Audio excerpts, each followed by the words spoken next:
Buenas noches, cibernautas. Estamos aquí una vez más en nuestro programa Frente a Frente con el Mulato. Y hoy tenemos un candidato de lujo. Tenemos al señor David Norero, quien es candidato a vicepresidente por el Partido Sociedad Patriótica. Cuéntenos, David. Buenas noches.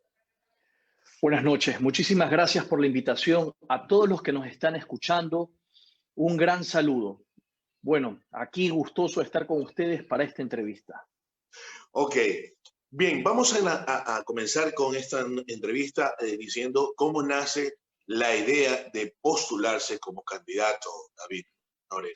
Bueno, siempre es algo que me ha gustado, la política, y realmente creo que era el momento de poder participar. Primero porque con mi ejercicio profesional, en mi trabajo, he podido lograr tener mi patrimonio, he podido tener mi casa, mi oficina, cosas indispensables para que una persona pueda tener y realizarse dentro de su ejercicio profesional.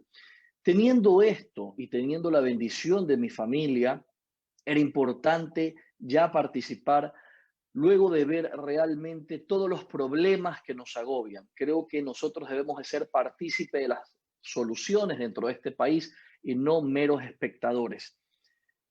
Tuvimos una reunión con Lucio Gutiérrez, con el candidato a la presidencia, conversamos, dialogamos y nació la postura de que efectivamente sea el candidato a la vicepresidencia.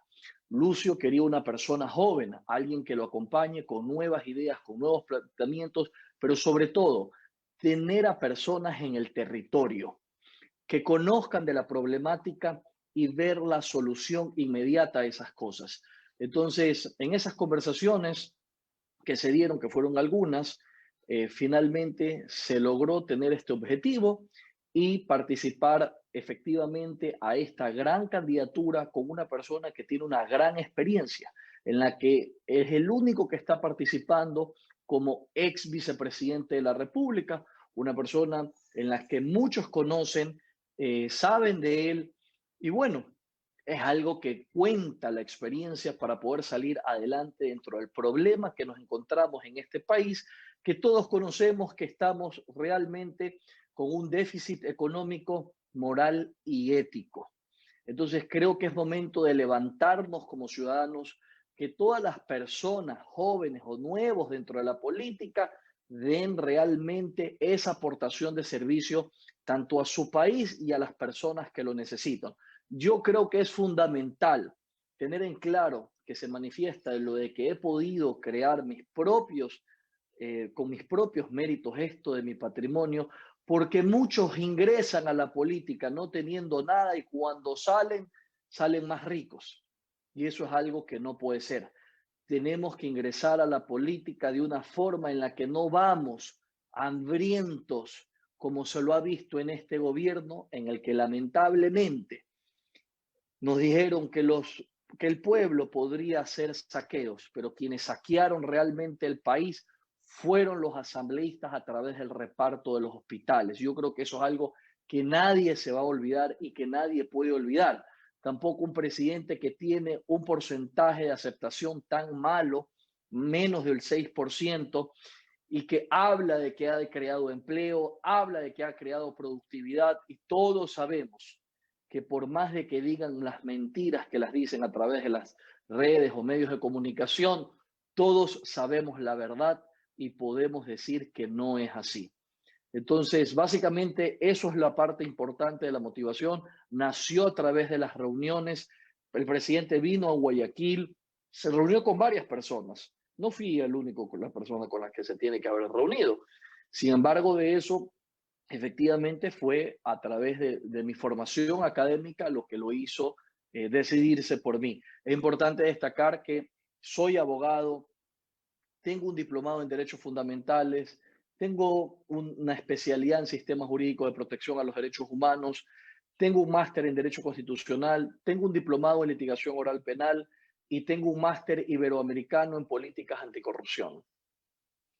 Exactamente, esa parte iba a tocar viendo su hoja de vida. Tenemos varios conocimientos, entonces yo creo que el candidato Lucio Gutiérrez, en base a lo que él dice como la experiencia y usted como la juventud, tiene bastante conocimiento pleno.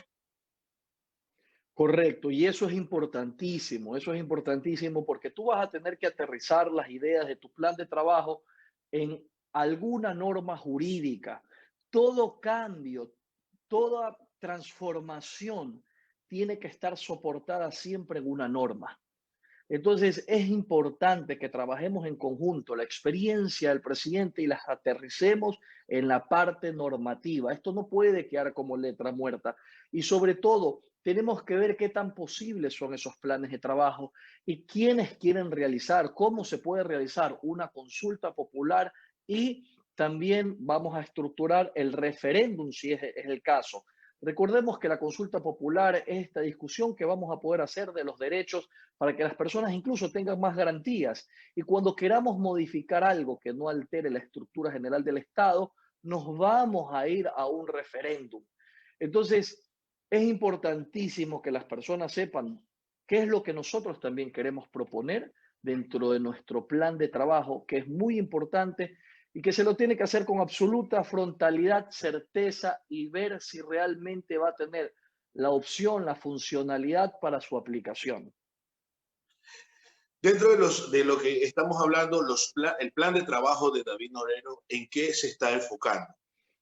Bueno, nosotros con el presidente nos reunimos, hicimos este plan de trabajo, es algo de los dos, en el que aportamos los dos. Y de cierta forma les puedo decir que la experiencia del presidente es muy buena, lo que va a conducir que realmente la economía se reactive dentro del país. Lucio es una persona que en su gobierno hizo que 400.000 personas salgan de la pobreza y 550.000 tengan empleo en sus 2 años de gobierno. Consiguió un préstamo internacional al 1,87. El pan costaba 3 centavos con Lucio Gutiérrez. Entonces, ¿qué es lo que hizo realmente Lucio? Hacer que todo el gasto público que se estaba haciendo en el gobierno, disminuirlo y darlo a las personas también en crédito. Si hay alguien que quiere a Lucio Gutiérrez, es el agricultor. Entonces, Lucio sabe el cómo. Entonces, eso lo vamos a traducir en el plan de gobierno nuestro en 3 ejes. Tenemos el primer eje, que es el del empleo inmediato.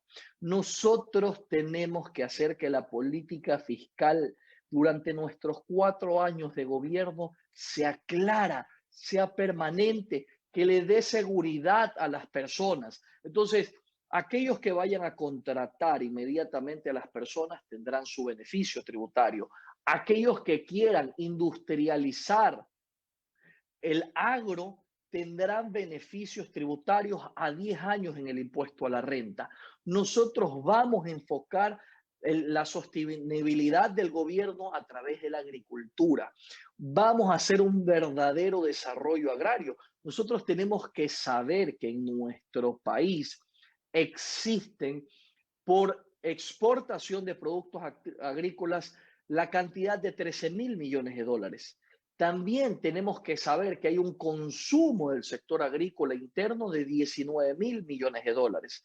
Si nosotros sumamos esta cifra, nos damos cuenta que son 32.000 millones de dólares que produce la agricultura. ¿Cuál es el presupuesto general del Estado? 35.000 millones de dólares. Es decir, por 3.000 millones de dólares, la agricultura es casi un presupuesto general del Estado. Es donde debemos de tomar en cuenta este rubro, porque ese es el verdadero petróleo. Si nosotros industrializamos eso, si nosotros le pedimos a las personas, invierte en tu país, si tienes la plata afuera o aquí, no importa, invierte, te vamos a dar eso, exoneración, tus ganancias te las vamos a respetar, pero las industrias, que la gente tenga trabajo, hagamos productos elaborados, hagamos un desarrollo de la tierra, de los ríos y los mares. Entonces, de esta forma, nosotros vamos a poder potencializar realmente el país, dando incentivos de trabajo, haciendo que créditos a las personas más necesitadas sean un crédito al 0%, porque cuando tú tienes un presupuesto general del Estado, tú tienes una partida presupuestaria.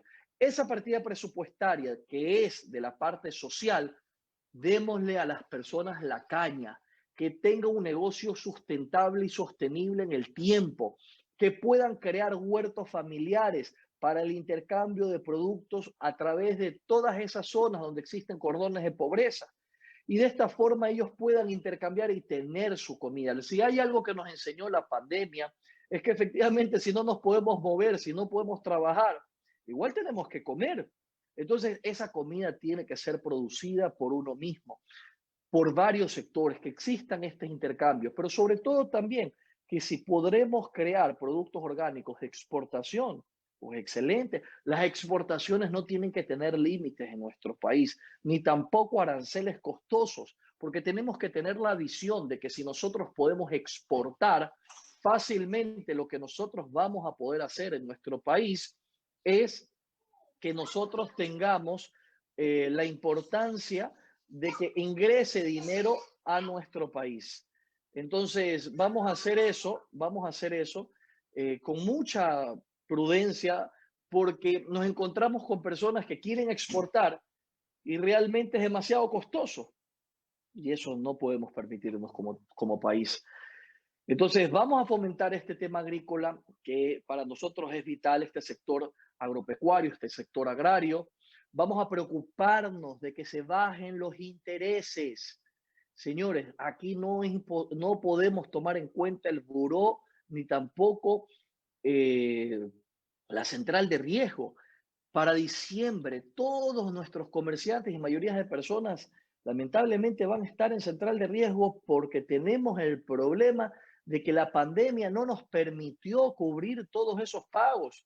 Y ahora a ellos, no solamente el banco les está cobrando el interés y el capital, sino el sobreinterés, y aparte están contratando estudios jurídicos externos para que hagan las cobranzas y sea más grande el costo que deben de pagar.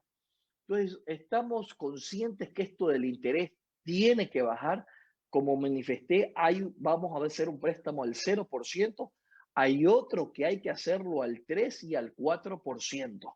Nosotros vamos a utilizar el Ban Ecuador, que se le denomina así actualmente, nosotros le vamos a poner Banco Nacional de Fomento nuevamente.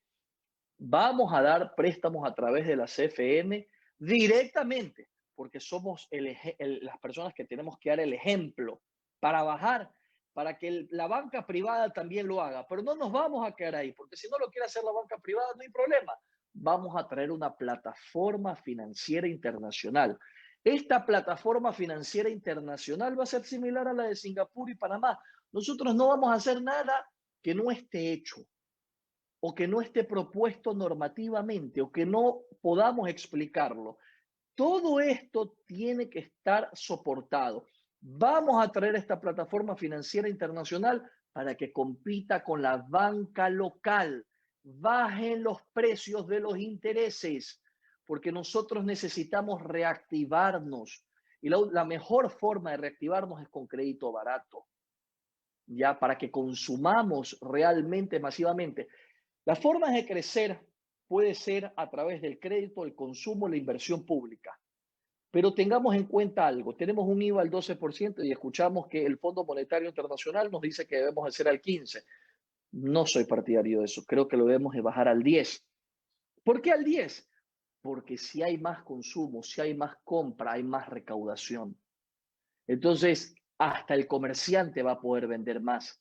Y aquí lo que tenemos que tener es una política fiscal clara, una política fiscal que tenga un semáforo, que le vaya indicando a las personas, estás haciendo mal, esto no es así, estás advertido. La segunda va una multa y la tercera realmente viene ya todo un proceso contra esa persona.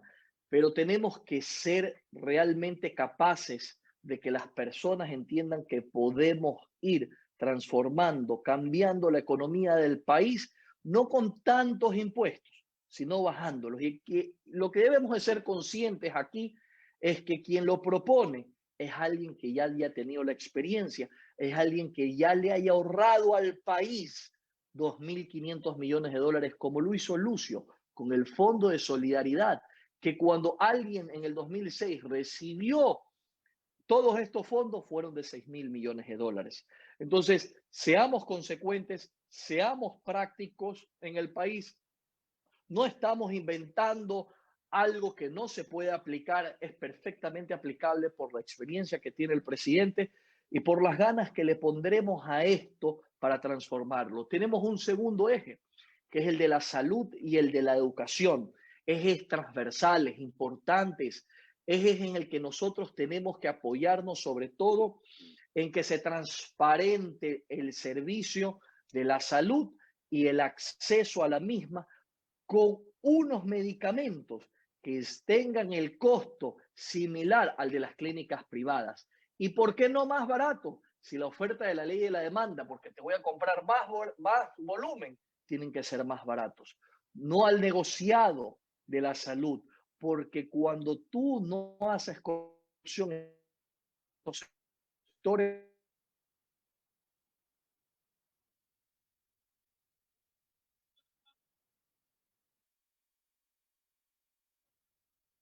de nuestras 4 regiones. Y para que nosotros tengamos en cuenta, 1.500.000 personas en el turismo se alimentan y podemos potencializarlo. Con eso cerramos este eje y nuevamente, salud y educación. No tenemos que dejar que le metan la mano al bolsillo a la salud. Y esto vamos al IES, al ISFA, al ISPOL. Señores, ¿cuántos bienes tienen estas entidades? ¿Quiénes lo están alquilando? ¿Quiénes están recibiendo ese alquiler? Cuando tengamos esto claro de lo que se están haciendo con los bienes, cuando sabemos que sus compras de servicio, como la de capacitaciones, como las de efectivamente consultorías, como las de efectivamente las ínfimas cuantías, todo, señores, todo lo que entre al sector público, se haga algo al sector público, lo vamos a comparar automáticamente con el servicio privado que se presta a las empresas. Desde ese momento, cuando nosotros tengamos categorizado, catalogado esto, en el portal de compras públicas, si quieres hacer una compra con un excesivo precio, no lo vas a poder hacer, porque va a ir a un precio referencial. Entonces, tenemos que crear un sistema informático que lo denominamos y que es el blockchain. Esta es una programación transparente, abierta, donde todas las personas van a poder ver quiénes están contratando, quién contrató, a cuánto lo hicieron, cuánto cuesta el metro cuadrado de construcción, cuánto cuesta tener una funda de cadáveres. La información tiene que ser pública y realmente abierta. Este es un eje importante que sin salud la población no va a poder hacer nada. Tenemos que tener una política preventiva de salud. Yo creo que cada vez más las personas están haciendo más ejercicio, están teniendo menos problemas de salud y eso es algo que tenemos que hacerlo, como a su vez también la educación. Y esto va de la mano la salud y la educación, porque si nosotros tenemos una educación realmente importante en donde los niños les enseñamos qué es lo que se tiene que hacer, como también volver a implementar las clases de cívica, las clases de ética, que son fundamentales y desaparecieron en el año 2006.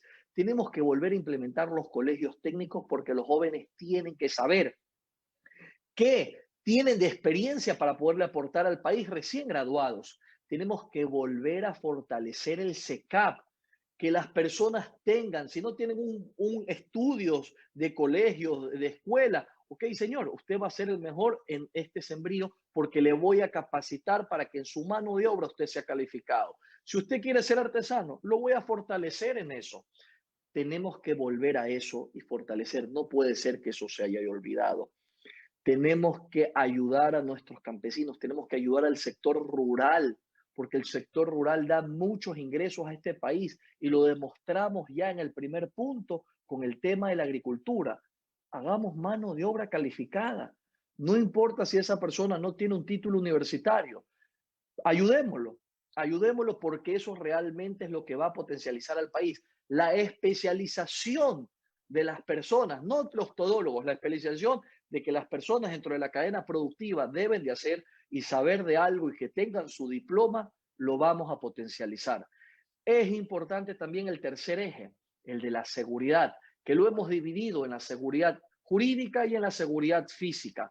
La seguridad jurídica es vital. Nosotros tenemos que volver a tener el sistema de jurados como en 1848 a 1928 existió en el Ecuador. Todos debemos de ser conscientes que cuando un juez dice o emite una sentencia, dice administrando justicia a través del pueblo. Entonces, señores, recapacitemos, que la justicia realmente sea autónoma, que el rico, el pobre puedan discutir, quien sea que tenga, y se le dé la razón al que la debe de tener. Aquí debemos de ser consecuentes con el país. Si no hay seguridad jurídica, no va a haber inversión extranjera. Entonces, seamos realmente capaces de podernos defender en esto para tener la claridad de que las personas se sientan complacidas. Aquí nosotros tenemos un problema muy grave en el país. Cuando nosotros les preguntamos, por ejemplo, al sector pesquero, los piratas le roban. Dicen que ciertas personas de la Marina no actúan bien, que no creen en la policía, que no creen en el fiscal, que no creen en el juez, que no creen en el abogado. Y eso es peligroso en una sociedad, porque eso se llama anomia, ausencia de ley. Eso hace que pueda pasar algo terrible en el país, como una convulsión social realmente con dimensiones catastróficas, porque el ya no sentir respeto por la ley, por las autoridades, por nadie, puede conllevarnos a una catástrofe dentro del país. Entonces, debemos de darle la justicia al país que merece, debemos de tener e implementar el sistema de jurado, debemos hacer que la Fiscalía General del Estado sea autónoma, pero sobre todo una tarea importante que se le va a dar a la Fiscalía General del Estado, donde todos los medios de comunicación tendrán un papel protagónico.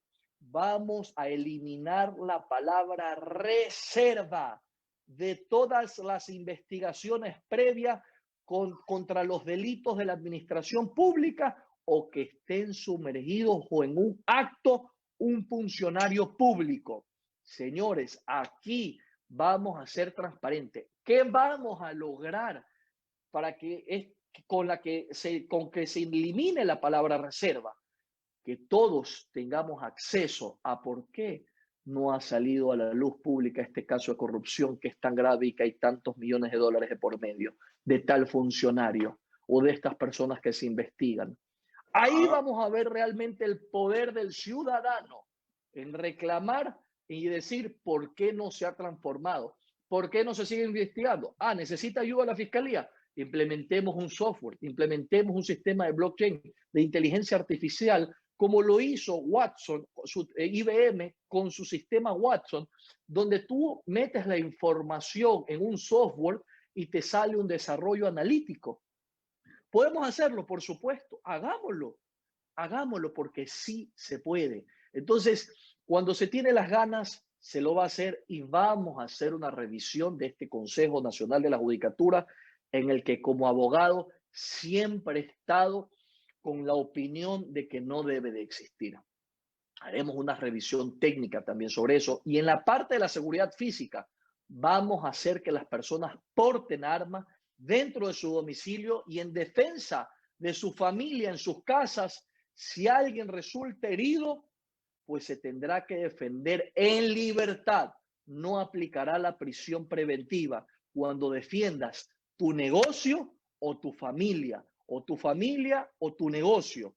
Entonces, vamos a hacerlo como también que las personas que están privadas de su libertad trabajen y se paguen su sustento dentro de las cárceles. Tienen que trabajar porque lamentablemente en este país hay personas que no han tenido esa idea y lo que tenemos en las cárceles son focos de personas que están planificando la delincuencia organizada al país y eso no lo podemos permitir. Sin seguridad física no hay inversión. Necesitamos tener esa seguridad y protección para que la gente quiera invertir en esta nación. Ok, bien interesante este primer bloque. Vamos a ampliarlos en el segundo. Ya regresamos, vamos al corte comercial. Estoy frente a frente con el Mulato. Perfecto.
estamos de vuelta aquí en nuestro segundo bloque, frente a frente con el mulato y nuestro candidato a la vicepresidencia de la República del Ecuador, señor David Norero Calvo, abogado de profesión y también partidario de que tenemos que salir adelante.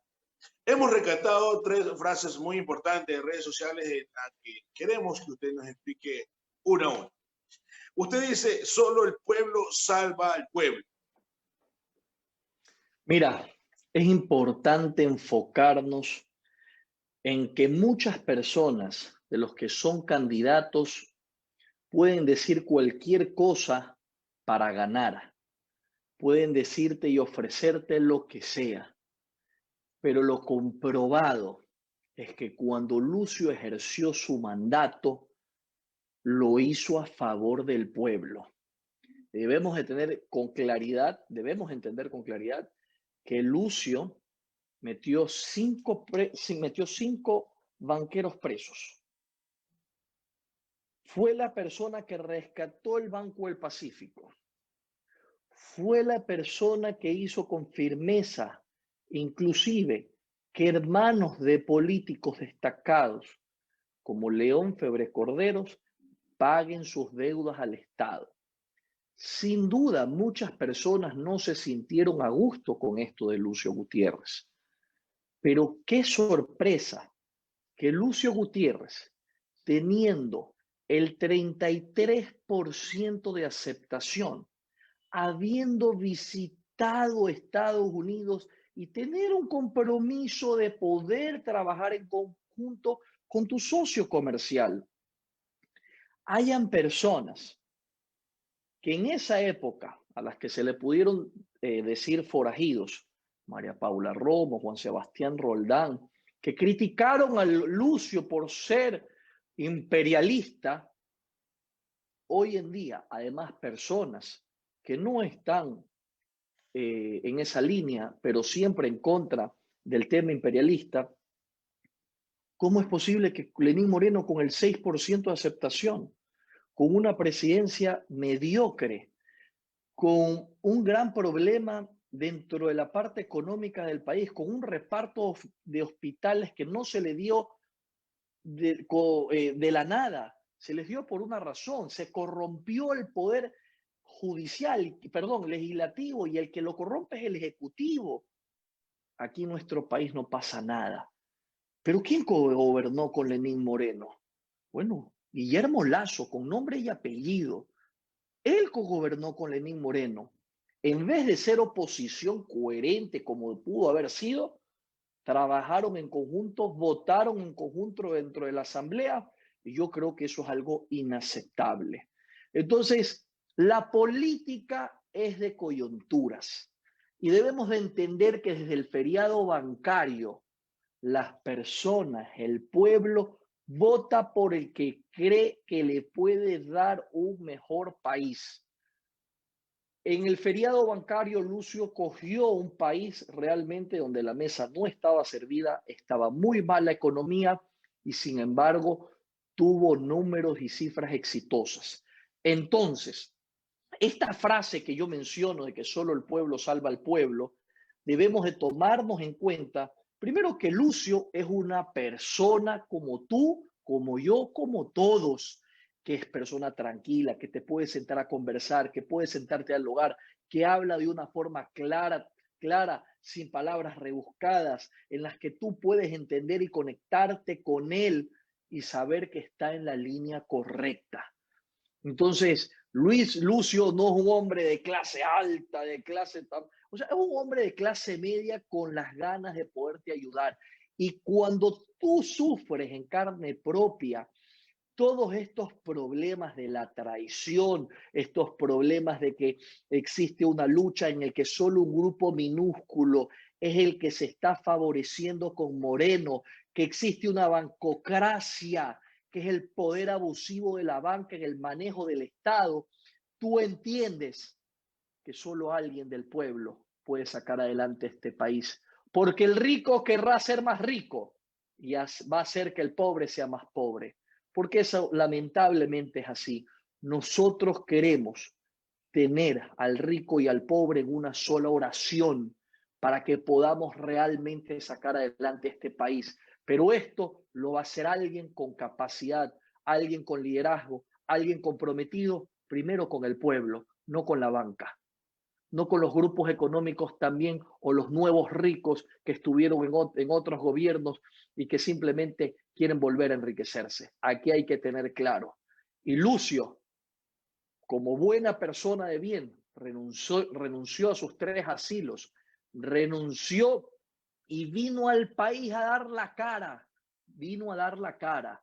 Estuvo preso, no en la cárcel 4, en el penal García Moreno, y ahí estuvo 6 meses. Entonces, recordemos que Lucio no es la primera vez que estuvo preso, estuvo también cuando él vio el golpe de Estado por ese mal llamado el feriado bancario. Entonces aquí nos damos cuenta que ha sido el único, que ha sido el único que ha peleado por el pueblo, no como los de la camioneta, que se suben es a tumbar gobiernos para favorecerse ellos. Teniendo eso claro, solo el pueblo salva al pueblo y Lucio es un hombre del pueblo. Correcto. La segunda, y parte de eso también tiene que usted dice, si un banquero puede robar tus sueños, no dejes que le robe a todo un país. Mira, aquí en este país es inaudito que ahora ellos puedan controlar las tasas o ellos puedan poner, lamentablemente, un interés tan exacerbado. Mira, en redes sociales hay algún banco o algunos bancos podrán poner la publicidad de que ellos te prestan un determinado interés. Pero en el caso puntual, un determinado banco sacó una propaganda en una red social, en Twitter, y dijo que ellos prestaban al 11%. Vino una persona y les dijo, oye, pero ¿cómo tú puedes prestar al 11% si lo que tú prestas es al 16%? A mí me prestaste al 16%. Ah, es que nosotros prestamos al 11% a los grandes. ¿Y el pequeño y el mediano? ¿Por qué no puede tener esa misma oportunidad? Entonces, en este país, tú terminas pagando, si por ejemplo prestas para una casa, terminas pagando 2 casas, pues. Entonces, hermano, no podemos. Estamos quebrados como país. Sabemos que el camino es difícil, lleno de peligro, pero también iluminado de esperanza, porque solamente alguien consciente que podamos tener en la presidencia va a hacer que esos intereses bajen. Señores, cuando tú vas al banco y dejas tu plata, el banco te paga a ti máximo al 2.5 o al 3%, pero con tu propia plata prestan al 16%. ¿Cuánto ganó el banco? ¿Cuánto ganó el banco? Entonces, bueno, no podemos satanizar tampoco el tema de que ellos puedan prestar. No, pero señores, a un bajo interés, a un bajo interés. Nosotros no podemos permitirnos que personas que quieran hacer un emprendimiento también a la mitad del camino te quitan la línea de crédito o te suben el interés. Eso no vamos a permitir. Esos abusos no vamos a permitir. Y señores, quienes son banqueros no son empresarios, porque por ley está prohibido quien ejerce banca haga otro negocio o haga empresa. O haces banca o haces empresa. Aquí no nos quieran vender que Guillermo Lazo es la persona que hace empresa. No, porque aquí nos hemos dado cuenta que cada vez que pierde, vamos al banco y ya no están las sillas, simplemente nos ponen a caminar y ya no están todos los cajeros que deberían de estar. Entonces, aquí seamos claros y categóricos diciendo las cosas de frente y con frontalidad. Aquí las personas que han sido bancas verán su propio bienestar. Y de la misma forma que él usa su frase, que se ha hecho famoso, te dirá la frase y luego te repetirá, yo ya soy presidente, te voy a clavar impuestos. Yo no creo en alguien como Guillermo Lazo y sobre todo por el aspecto de que siendo banquero, tendrá ese pensamiento de solo ganar, pero solo el grupo de ellos, no el país entero. Entonces usted considera que un banquero no es un empresario. No lo considero yo, lo dice la ley. La ley del sistema financiero la ley de la Junta Monetaria fue muy clara. Yo subí incluso un tweet diciendo y poniendo hincapié de cuál es la resolución firmada, la fecha y el año y la disposición transitoria primera, que dice que no puede hacer, el banquero no puede hacer empresa, no puede estar sujeto a otra cosa.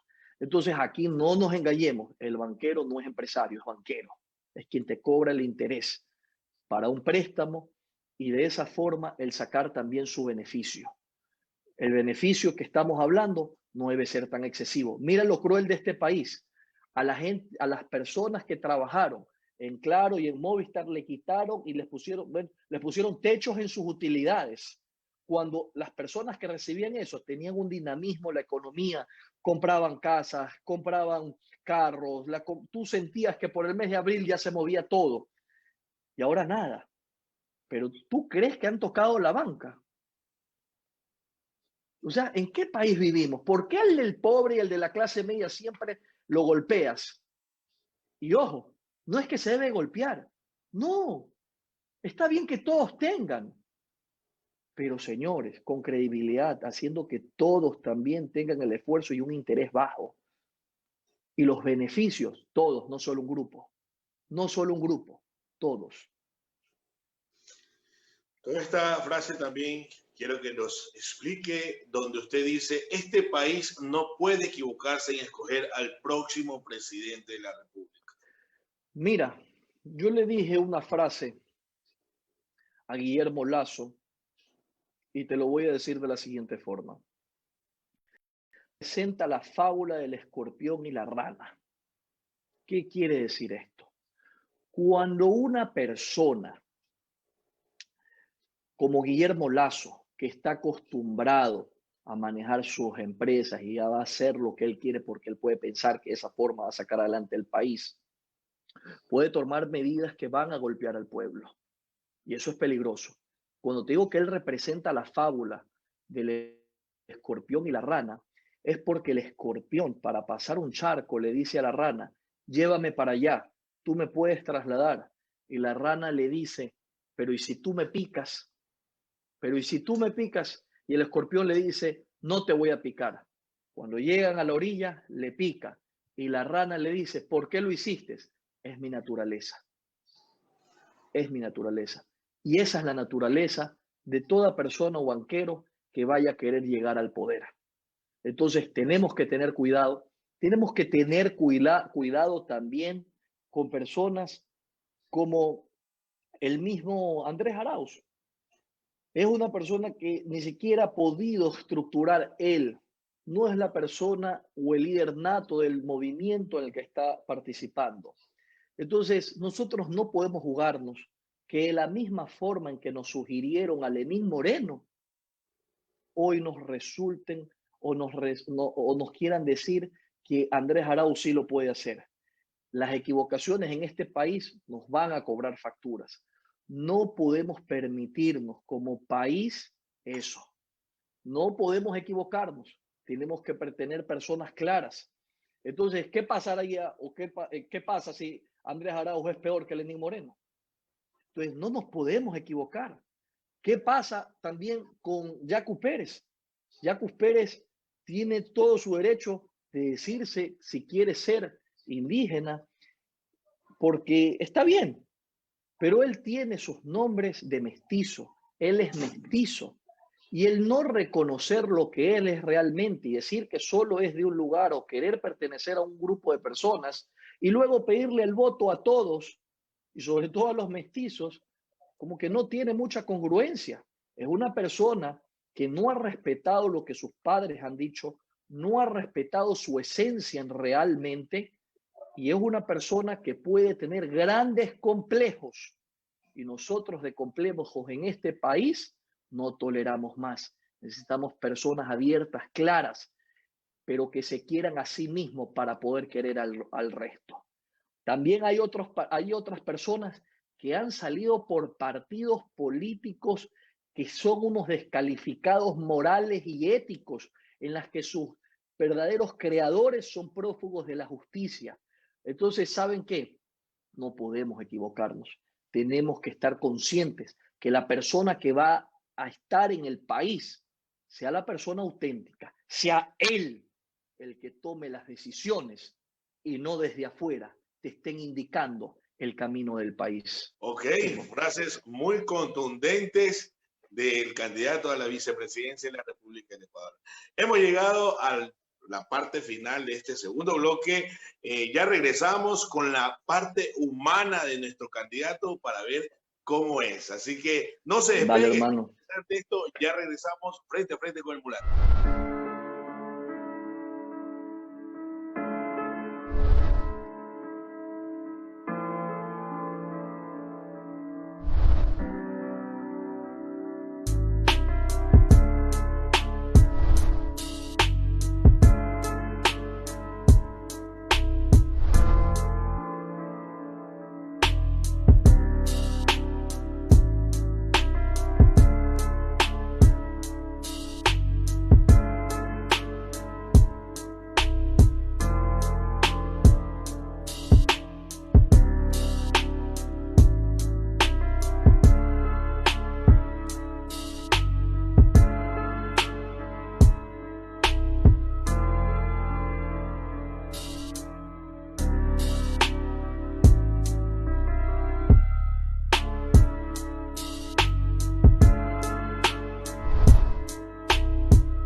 Ok, cybernautas, ya estamos aquí en la parte final, pero vamos a hablar con nuestro candidato a la vicepresidencia del Ecuador sobre la parte humana. ¿Cómo es David Norero en casa? Cuéntenos. Bueno, David es alguien enamorado de su esposa, de sus hijos. Tengo 2 hijos, una bebé de 5 años que se llama Martina. Mi hijo tiene 2 años, se llama Salvatore. Pasamos siempre acá en casa. Somos personas realmente tranquilas. Mi esposa también es abogada, tiene una maestría en Derecho Procesal. Es una persona que hace mucho coaching porque tiene un estudio en coaching, una maestría, un máster en coaching, tiene también una licenciatura en PNL, programación neurolingüística.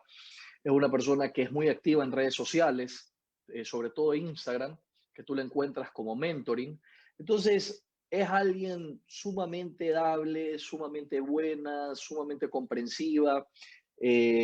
Bueno, puedo decirlo yo porque soy su esposo, ¿no? Pero tú encontrarás los testimonios que dicen las personas en redes sociales de ella y es una persona fantástica.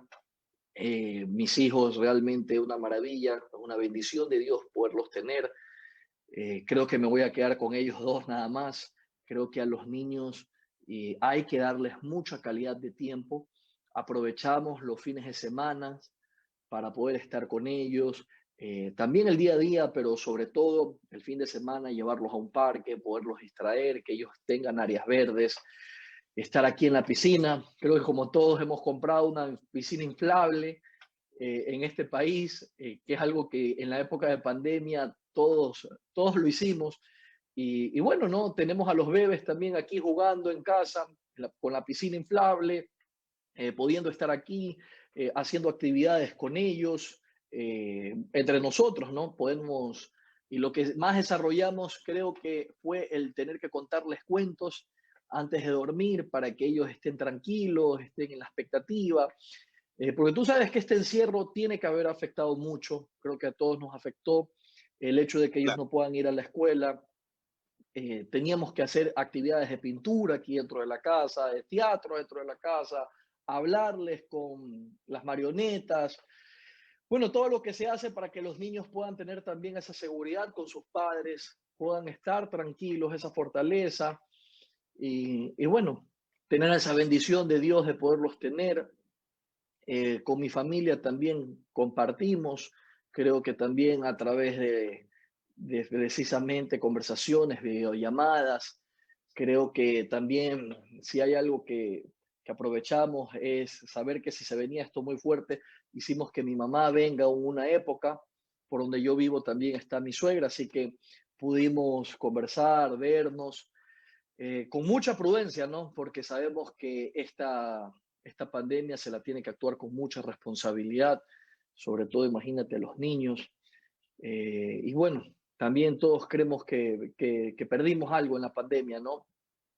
Sentir Claro. esa amargura, eso terrible, ¿no? Hay, Tuve amiga que perdió a sus dos padres, una de mis mejores amigas, también un primo hermano de mi mamá también falleció. Cuando a mi hermano le dio que fue muy fuerte, nos asustamos. Pero bueno, en fin, yo creo que debemos entender de que lo que no nos mata nos hace fuerte y si nos caemos, tenemos que tener la lección que debemos de levantarnos con mucha firmeza. hay algo que le molesta o que no le agrada a David. Mira, sí, me molesta mucho el hecho de que como persona tú puedas ir a un lugar, visitarlo, que conozcas tanta pobreza, que sepas que hay tantos cordones de pobreza y al momento en que llegas al poder te olvides de eso. Para mí es inconcebible estar visitando todos estos lugares tan pobres, incluso dentro de Guayaquil, y que se repiten en todos los lugares de la patria y que tengamos que entender que hay personas que llegaron al poder y simplemente se olvidaron.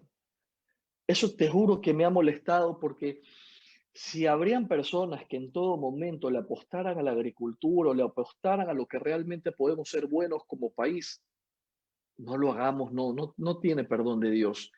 Yo creo que esa falta de humanidad no puede existir. Hay que tener ese temor reverencial de que, por Dios, si estás en un puesto, ten conciencia de que no te vas a llevar nada y que te va a tocar rendir cuentas al Creador. O sea, no te creas sobre el bien y el mal. Entonces, mira, es mi primera experiencia en política nacional. Qué gusto poder hacerlo con el cargo de vicepresidente porque eh, hay que estar en el territorio y si tenemos que hacerlo, lo vamos a hacer. Pero me molesta, sí, sobremanera de que muchas personas que han estado siempre en la política o que han cogobernado no hayan transformado realmente. O sea, no nos vamos a llevar nada del país, no nos vamos a llevar nada cuando nos muramos. Lo único que nos podremos llevar es la inmortalidad de nuestro nombre, que esté en la inmensidad de lo eterno por lo agradecido que las personas puedan estar. Creo que mayor gloria que esa no va a existir. Entonces, ojalá las personas tengamos conciencia todos de que no podemos improvisar, de que tenemos que tener los mejores cuadros y las mejores personas. Eh, no podemos pensar de que en los hospitales públicos se estén robando la plata de esa manera. Y ojo, quien robó en pandemia, robó toda su vida, robó toda su vida. Entonces, esas cosas yo creo que nos tienen que molestar. Imagínate, la mamá de mi amiga tuvo que estar más de 4 horas en la ambulancia porque nadie la quería aceptar en una casa de salud. Entonces, nosotros cuando estuvimos en la época de pandemia también nos preocupamos con mi hermano porque tener que llevarlo al hospital podría resultar peor. Claro. Entonces, claro, todos nos tocó, ¿no? Ir a visitarlo por fuera de la ventana. Entonces, yo también ya pasé en estos momentos el COVID. Gracias a Dios no sentí, no tuve síntomas, eh, más allá del susto que pude haber tenido, muy claro de que teníamos que estar tranquilos, encerrados en casa, así lo hicimos y así pasé la enfermedad. Te juro que le doy gracias a Dios de que no sentí y de esa forma, y me tocó aislarme, ¿no? Entonces, pero imagínate donde hubiéramos tenido todo colapsado y hubiera estado mal. Creo que esas cosas no podemos repetir, no podemos repetir. Tengamos conciencia, tengamos esa entereza, esa frontalidad, esa forma de que cuando estemos en un servicio público debemos de servir y no servirnos, y no servirnos. Y es algo importante, porque sabiendo que lo que nos toca ahora como gobierno, debemos de tomar muchas medidas importantes. Hacer que municipios y prefecturas ejerzan realmente su plan de gobierno, pero sobre todo lo que está en la Constitución, que todos tengamos agua. Yo no creo que te puedas imaginar que hay sectores que todavía no tienen esa agua potable. O sea, eso no podemos perdonarnos y que después se construyan obras con sobreprecios y que digamos, no, es que sí, está bien, porque la obra es bonita y ya, pues si otro lo hubiera hecho. No podemos pensar así. Tenemos que pensar que el corrupto es un villano que te quita la posibilidad de transformar tu vida, porque te quita la opción de tener colegios, escuelas, universidades de primer nivel, de tener carreteras, de tener dispensarios médicos, de que te puedan atender en una casa de salud. El corrupto es un villano y a ese hay que darle con todo, absolutamente con todo. Mira, yo sí estoy de acuerdo cuando Lucio menciona de que vamos a implementar el tema de la cadena perpetua. Está bien, está bien. La gente tiene que sentir esa forma disuasiva de que si hago algo, aquí me castigan.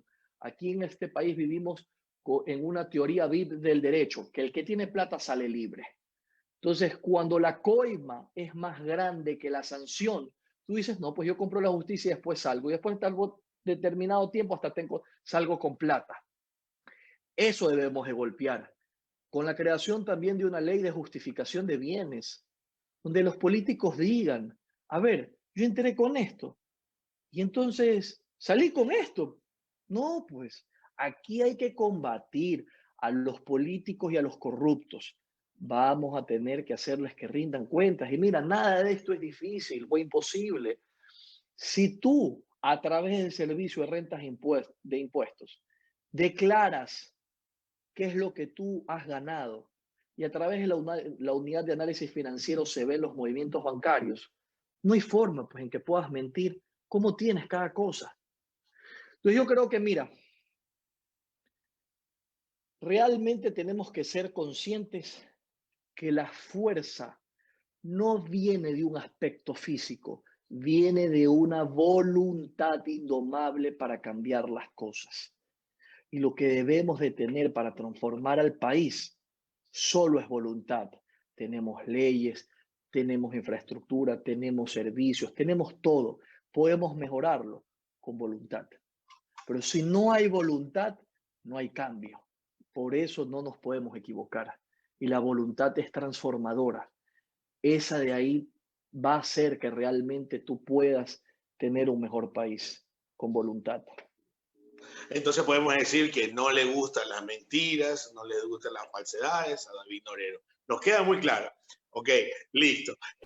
Bien, vamos a entrar a un segmento que no sé si usted lo ha visto, pero en donde lo llamamos Dime y te digo. O sea, yo le digo una palabra y usted me dice, me contesta con otra. Rápido, la que se le viene a la mente. Ok. Ok, listo. Si yo dijera Ecuador. Grandeza. Si yo dijera Sociedad Patriótica. Lo diría patriotismo, patriotas. Si yo dijera esposa. Amor. Hijos. Mi vida entera. Si yo dijera vicepresidencia. Diría responsabilidad. Y si yo dijera Guillermo Lazo. Diría banquero.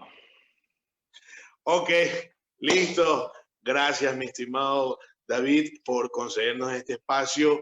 ¿Algún mensaje para la ciudadanía antes de retirarnos? Sí, sí les agradezco. Les quisiera decir de que en este país tenemos muchas bondades, tenemos muchas riquezas, somos buenos en muchas cosas. Tenemos petróleo, tenemos banano, tenemos camarón, tenemos flores, tenemos cacao, tenemos todo, pero que lamentablemente la corrupción hace que seamos pobres. Solo tú puedes marcar la diferencia, escogiendo a las personas indicadas para liderar realmente un cambio en el país. Éxitos y bendiciones. Muchas gracias. Muchas gracias. Gracias.